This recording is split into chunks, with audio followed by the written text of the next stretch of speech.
So we are happy to talk with you about anything that you want to talk about. Manifestation on any subject, nothing off limits here. But it is our powerful desire that you leave this gathering here today remembering and fully convinced that nothing is more important than that you feel good. And that moment by moment, feeling good is everything. You can have arthritic hips which give you pain, and you can feel hopeful, or you can have arthritic hips that give you pain and you can feel worried. And the emotional difference will make the difference about your recovery. You can have a bankruptcy looming and feel hopeful, or you can have a bankruptcy looming and feel desperate.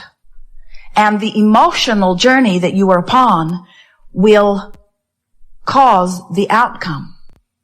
We want you to realize that you have these two concurrent streams running all of the time. There is the stream of the action that I am observing. There is a stream of the manifestation that I'm observing. And then there's my connection to the stream. And the way you feel, the emotional journey, so to speak, speaks to your connection to the stream. When you make your journey about what's manifested, so you insist, of course, I'm worried because these are the facts that I'm observing. Now on this action journey, you have no latitude. You have no leeway. There's nothing that you can do other than continue to create more of whatever it is that you are giving your undivided attention to. Where if you will make your journey an emotional journey, where you say, oh yeah, I've got arthritis in my hips, and never mind how that got here. But I'm hopeful that it will feel better, and I'm anticipating discovering the process that will make that so. And I believe that it will come to me. And even though I haven't figured it out yet, I hope and anticipate that it will be there. Under that vibrational difference, rather than, oh yeah, runs in our family. Grandma had it. Mom had it. The doctors are telling me I've got it. They checked my DNA and told me that if I'd asked them, they would have told me a long time ago I was going to get it. And, you know, it's one of those things that once you get it, you've got it.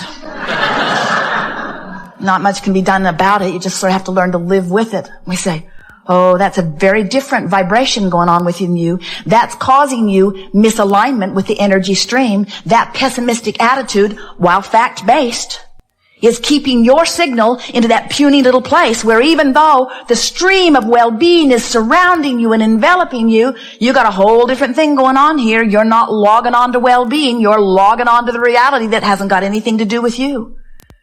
So what we're wanting you to hear is it does not matter where you stand. You can get to wherever you want to be from wherever you are. And we also want to say to you, don't be in such a rush to get there all at once. Be willing to take a step and then another step and then another step and then another step. Because the thing that defeats you more than all other things put together is trying to log onto a vibration that's out of your range right now. In other words, pull up your feet and move closer to the signal. Make a decision that's nothing is more important than that you feel good, and then work all day, every day to find the best feeling thought on any subject that you approach that does feel good. We said that you can get to wherever you want to be from wherever you are.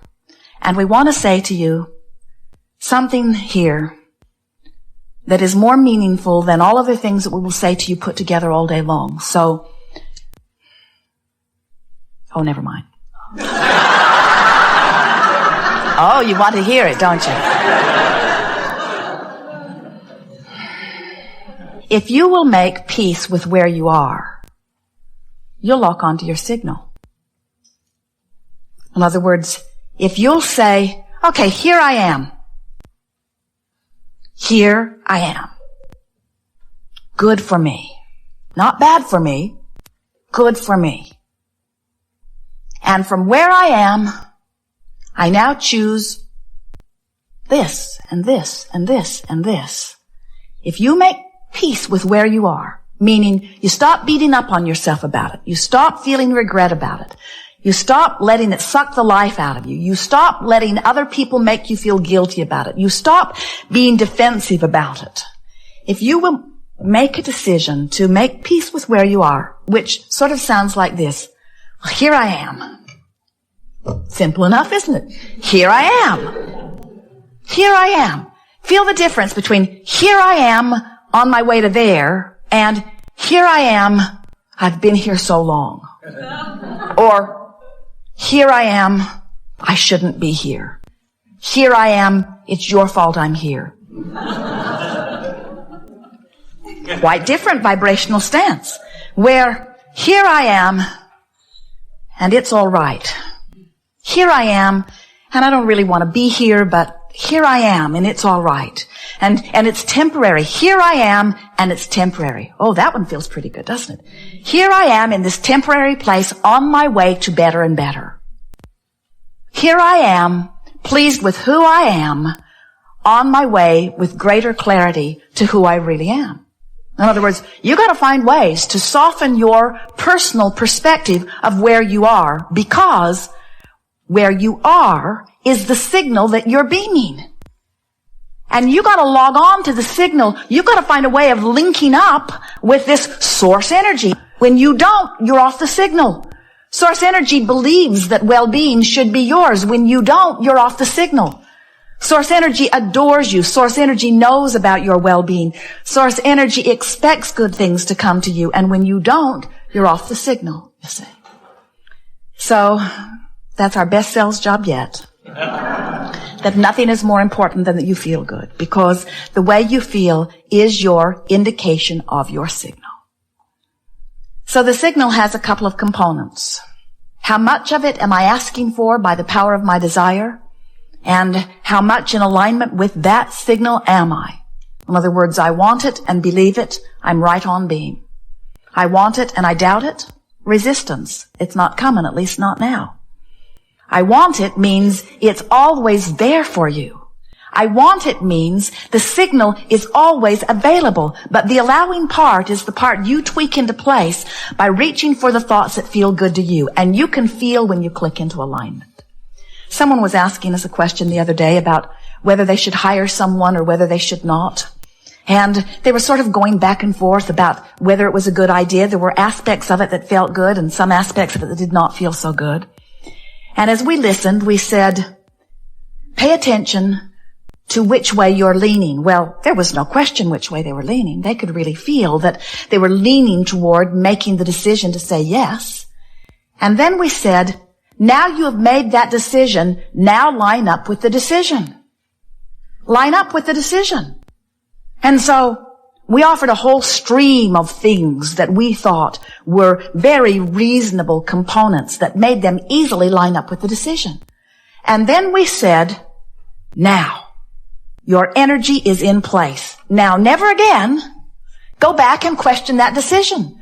Don't go back and put it back on the table where you're weighing the pros and the cons anymore. Don't shoot yourself in the foot about this decision. You've lined up with a decision.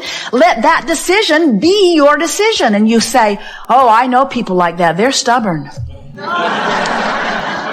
And we say, yes, they are. They are determined, you say. Ooh, determined. What does that mean?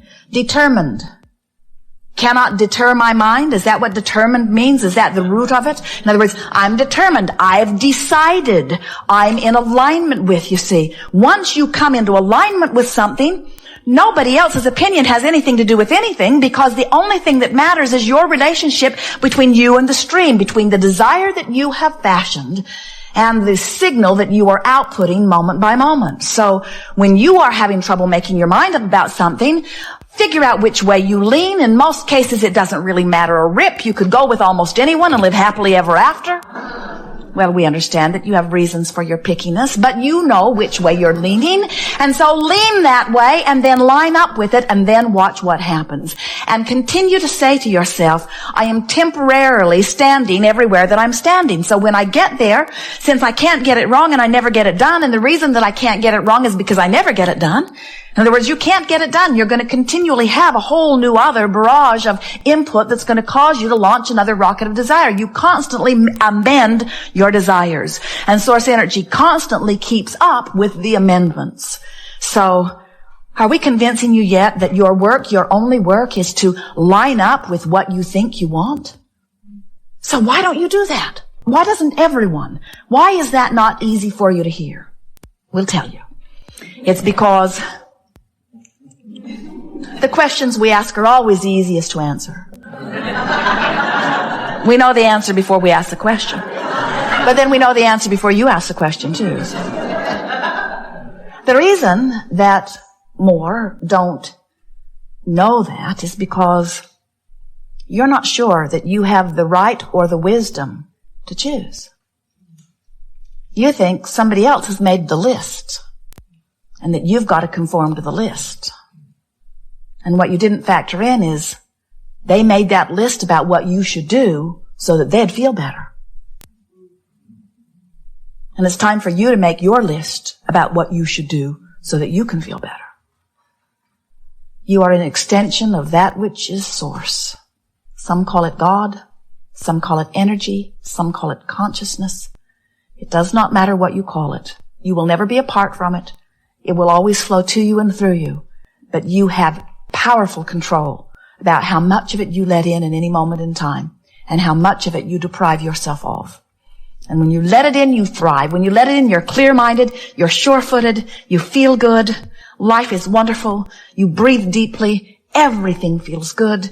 Everywhere you go, you find things that are interesting, fascinating, provocative, good feeling. And when you are not allowing your connection to the stream, you feel defensive, you feel afraid, you feel unsure, you feel unworthy, you feel anger, you feel depressed, you feel overwhelmed, you feel frustrated. There's a myriad of emotions all up and down this emotional scale. This glorious guidance system within you, letting you know in every moment how well connected to your link spot in the sky you are. It is our powerful desire that when you leave this gathering today, you never again question your value or your worthiness, and that you let your questioning be about, what do I prefer, this or this? Would I rather love this person or hate this person? Let's see which feels best to me. Esther came to an astonishing and startling revelation about herself not long ago when she found herself on the opposite end of a decision. She thought one way and Jerry thought another way about something not very important. It was the methodology for hooking up the tow car to the monster bus.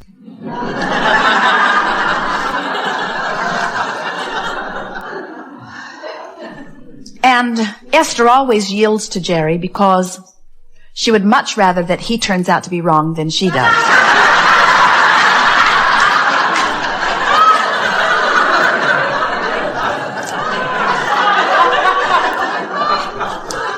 And as she was walking the length of the rig, about 67 feet, as she was walking to get back into the driver's seat of the monster bus, to pull it forward, to make sure that everything had locked in just right, she heard herself think and laughed and nearly fell over as she got into the coach as she heard her own thought.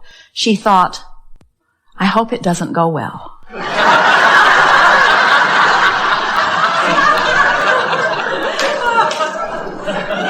And then she thought, Abraham, I'm in great trouble here because I would rather be right than have things go well. And that is the reason that so many of you do not trust your own decision. Somebody's convinced you that it's important that you make the right decision. And so you want to take a consensus. What does everybody think? Because, you wouldn't want to make the wrong decision because somehow you've decided that you must be going to be judged on how many times you were right or how many times your partner was wrong. And we want you to understand that when you decide that you're going to look for the truth so that you can line up with the truth, you're going to have a hard time of figuring it out because anything that anybody focuses on for very long, they activate in their vibration and they make it a reality which you call a factual truth. So when you see this stuff that you do not want and you say, well, I cannot ignore it because it's true, what you're saying is someone else, for whatever unknown reason, gave their attention to it long enough that it became active in their vibration, long enough that it became a dominant vibration within them, that it manifested in their experience and became a fact or evidence, and because they did that unwanted thing to themselves, I should do it too.